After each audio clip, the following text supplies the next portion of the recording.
а ми маримо досі про літо. З дому виходимо, вітер підхоплює, вмить нас підіймає, на гойдалку садить. Як діти, ми то сміємось, то плачемо, вітер шумить. Ми, занімілі, замерзлі, рушаємо за вітром. Сірі будинки нам руки простягують. Ми більше не знаємо, куди нам життя це подіти. Нікуди бігти, ми в рабстві німої зими. На підвіконні моєму у сонячнім місті м'ята росла, нею грався колись чорний кіт.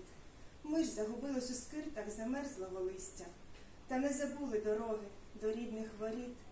Буде колись ніжний вітер і квіти весняні, очі розплющимо біля старого вікна. М'ята і кіт, раннє сонце і небо багряне. І закінчиться війна.